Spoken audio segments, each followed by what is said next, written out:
Hi everyone, welcome back to this new video. तो last video में मैंने आपको बताया था CSS सिलेक्टर्स के बारे में, जो कि ये वाली वीडियो है। सो इस वीडियो में मैंने आपको बताया था CSS सिलेक्टर्स के बारे में, जिसमें मैंने आपको बताया था एलिमेंट सिलेक्टर के बारे में, and then class selector, ID selector, universal selector and attribute selector. तो बेसिकली 5 टाइप्स ऑफ सिलेक्टर्स के बारे में मैंने आपको बताया था। सो सिलेक्टर्स का बेसिकली काम क्या होता है कि आपने तो अपना HTML डॉक्यूमेंट बनाया है, उसमें से किसी पर्टिकुलर एलिमेंट को या पर्टिकुलर टैग को सिलेक्ट करा एंड उसमें कुछ प्रॉपर्टीज़ अप्लाई करी। तो वो प्रॉपर्टीज़ हम अप्लाई करते हैं with the help of CSS selectors. सो वो जो प्रॉपर्टीज़ होती हैं, अब हम उन प्रॉपर्टीज़ के बारे में पढ़ने वाले हैं। तो सबसे पहले जिस प्रॉपर्टी के बारे में हम पढ़ने वाले हैं, या जिस प्रॉपर्टी के बारे में मैं आपको बताने वाला हूँ, वो है कलर प्रॉपर्टी। सो मैंने ये MDN डॉक खोल रखा है।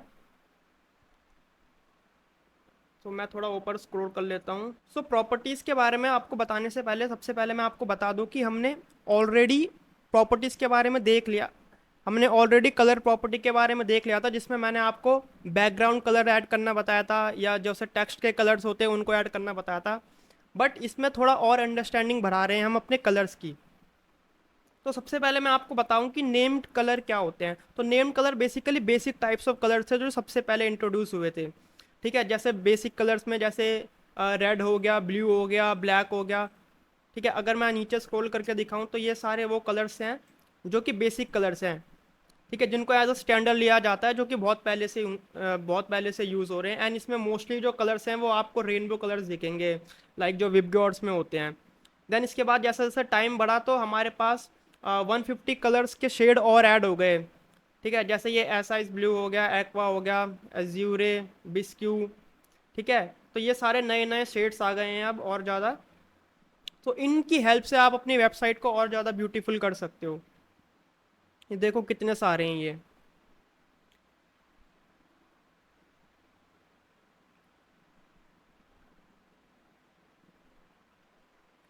सो कलर्स के बारे में समझना जो है बहुत इंपॉर्टेंट है, बिकॉज एक वेबसाइट होती है, उसमें आप कोई सा भी कलर कहीं भी ऐड नहीं कर सकते हो।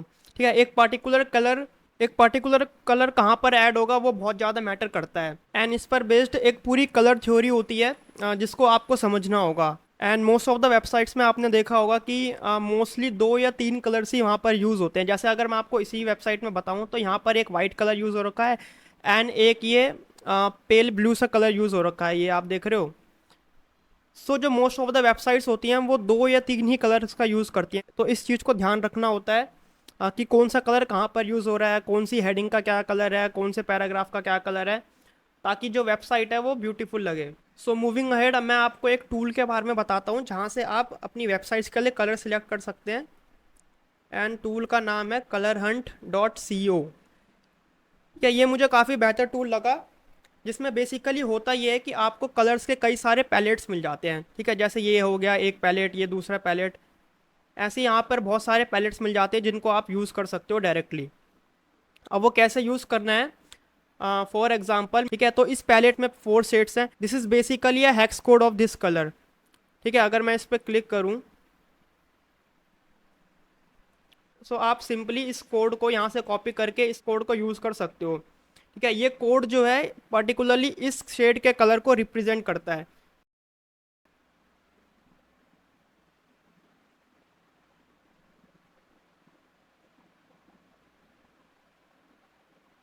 एंड इस कोड को कैसे यूज़ करना है ये भी मैं आपको बता देता हूँ। लेट से मुझे ये वाला कलर पसंद आया, तो मैं इसको यहाँ से कॉपी कर लूँगा। इस पर आप क्लिक करना तो ये कॉपी हो जाएगा। एंड मैं W3 स्कूल्स के एडिटर पे चले जाता हूँ। ठीक है, इसको यहाँ से जो डिलीट कर देता हूँ। एंड लेट से मैंने एक हेडिंग बनाई H2, एंड इसके अंदर मैंने लिख दिया हेलो। ठीक है, तो अब मैं with the help of inline style इस कोड का यूज़ करके बताता हूँ आपको। तो यहाँ पे मैं लिख देता हूँ बैकग्राउंड कलर, एंड सिंपली उस कोड को इधर पेस्ट कर देना है। बट यहाँ पर देखो एक चीज़ इंपॉर्टेंट है, जो आप हेक्स कोड लिखोगे उसके आगे हैश का यूज़ होना चाहिए। ठीक है, ताकि वो आइडेंटिफाई कर सके, ब्राउज़र आइडेंटिफाई कर सके कि ये एक कलर है। एंड लास्ट में आपको एक सेमीकोलन भी लगा देना है। ठीक है, सो अब अगर मैं इसको रन करूँ तो आप देखो ये कलर यहाँ पर आ गया है, जो कि ये वाला कलर है जिसका हमने कोड कॉपी करा था। ठीक है। सो आप कलर्स के नेम भी यूज़ कर सकते हो एंड आप उसके कोड भी यूज़ कर सकते हो। जैसे अगर मैं आपको नेम यूज़ करके दिखाऊं, तो जैसे मेरे को ये वाला कलर यूज़ करना है तो मैं यहाँ से इसका नेम कॉपी कर लेता हूँ, लेकिन पर्पल तो काफ़ी कॉमन हो गया। ये वाला कलर ठीक है, सिस्टल। यहाँ से मैं इसको कॉपी कर लेता हूँ एंड आपको सिंपली इधर इसको पेस्ट कर देना है एंड ये जो हैश का सिंबल है इसको यहाँ से हटा देना है। ठीक है। सो अब अगर मैं फिर से रन करूँ तो ये अभी भी वर्क करेगा। सो बेसिकली आप पे दो ऑप्शन है, या तो आप उसका नेम यूज़ कर सकते हो या तो उसका हैक्स कोड यूज़ कर सकते हो। अब अगर मान लो आपको अपना खुद का एक कलर बनाना है तो वो आप कैसे बनाओगे, एंड ये जो हैक्स कोड है ये कैसे आया ये भी मैं आपको बता देता हूँ। सो एक वेबसाइट है RGB मिक्सर, इस पर मैं क्लिक करता हूँ। सो ये एक वेबसाइट है जहाँ पर आप अपने खुद के कलर्स डिज़ाइन कर सकते हो। ठीक है। यहाँ पर आपको ये तीन चीज़ें दिख रही होंगी, R, red, green and blue. तो बेसिकली जो कॉम्बिनेशंस बनता है, ये आपको पता होगा, जो कॉम्बिनेशंस बनता है वो RGB का बनता है, where R is red, G stands for green and B stands for blue. ठीक है। सो अब यहाँ पर आप चीज़ देखो, एक यहाँ पर आपको कुछ नंबर्स दिख रहे होंगे, 79, 134, 183। सो ये बेसिकली फ्रैक्शंस हैं। अब ये किस चीज़ का फ्रैक्शन है। सो इन टोटल हमारे पास 255 कलर्स हैं। ठीक है। इन 255 कलर्स में से अगर मैं 79 रेड कलर ले लूँ एंड अगर मैं 134 ग्रीन कलर ले लूँ एंड 183 ब्लू कलर ले लूँ, सो इनको मिला के जो कॉम्बिनेशन बनेगा वो ये वाला कलर होगा जो आपको बैकग्राउंड में दिख रहा होगा। ठीक है। सिमिलरली अगर मैं इसको चेंज करूँ तो मैं इसको लेट से 64 पे कर देता हूँ या 65 पर। ठीक है। ग्रीन को भी थोड़ा और कम कर देते हैं एंड ब्लू को भी थोड़ा और कम कर देते हैं। तो अब देखो, मैंने जब इन बार्स को एक डिफरेंट कलर्स पे या डिफरेंट लोकेशंस पे सेट करा तो मुझे एक डिफरेंट कलर मिल गया बैकग्राउंड में। अब यहाँ पर क्या हुआ, जो मेरे पास 255 कलर्स थे उनमें से मैंने जो RGB कलर्स एक्सट्रैक्ट करे वो मैंने अब डिफरेंट करे हैं। जैसे पहले मैं कुछ और कर रहा था, अब मैं उन 255 कलर्स में से 65 रेड कलर एक्सट्रैक्ट कर रहा हूँ, 31 ग्रीन कलर कर रहा हूँ एंड 88 ब्लू कलर कर रहा हूँ, तो मेरे को एक दूसरा कॉम्बिनेशन मिला। ठीक है। अब इसी कॉम्बिनेशन को अगर मैं हेक्साडेसिमल में कन्वर्ट कर दूँ, ठीक है, तो बेसिकली आपको पता होगा हमारे पास ऑक्टा कोड होता है, हेक्सा कोड होता है ना। तो अगर इसी फ्रैक्शन को मैं अगर हेक्साडेसिमल में कन्वर्ट कर दूँ तो यहाँ पर देखो, हेक्साडेसिमल में कन्वर्ट करने के लिए आपको यहाँ पर दिख रहा होगा हेक्साडेसिमल। ठीक है। इस पर अगर मैं क्लिक कर दूँ तो ये इसका हेक्सा कोड मुझे मिल जाएगा। ठीक है। इस कोड को भी मैं यूज़ कर सकता हूँ, यहाँ से इस कोड को मैंने कॉपी करा एंड यहाँ पर इसको मैंने कर दिया पेस्ट। तो अब इसको मैं फिर से रन करता हूँ तो देखो मुझे वो वाला कलर मिल गया जो कि मैंने यहाँ पर बनाया था एंड ये कलर मैंने खुद बनाया है। ठीक है। तो इनको स्लाइड्स को मूव करके आप different different combination of colour बना सकते हो। ठीक है। जैसे रेड की आपने कोई वैल्यू सेट करी, ग्रीन की कोई वैल्यू सेट करी, ब्लू की कोई वैल्यू सेट करी, तो आपको यहाँ पे डिफरेंट कॉम्बिनेशन मिल जाएगा एंड देन इस कोड को कॉपी करके आप सिंपली उस कलर को यूज़ कर सकते हो। सो आई होप आपको ये चीज़ समझ में आ गई होगी कि ये जो नंबर्स हैं इनका क्या यूज़ है, या फिर ये जो नंबर्स हैं ये कहाँ से आए एंड ये जो हेक्सा कोड है ये कहाँ से आया। सो इस वीडियो में मैंने आपको बताया कि आप कलर्स का कैसे यूज़ कर सकते हो।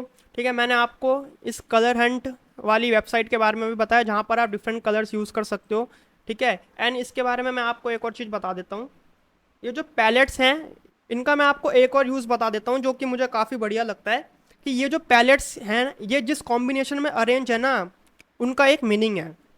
ठीक है। उनका मीनिंग ये है कि अगर मैं ये वाला कलर यूज़ कर रहा हूँ, ठीक है, तो इस कलर के साथ अगर मैं ये वाला कलर यूज़ करूँ तो वो काफ़ी बेटर लगेगा।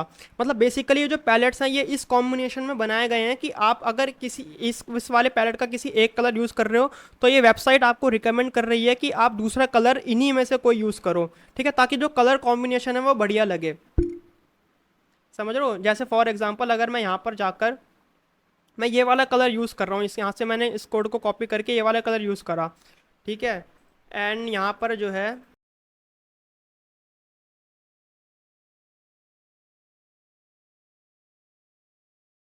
एंड एक और लिख लेते हैं एंड एक और लिख लेते हैं।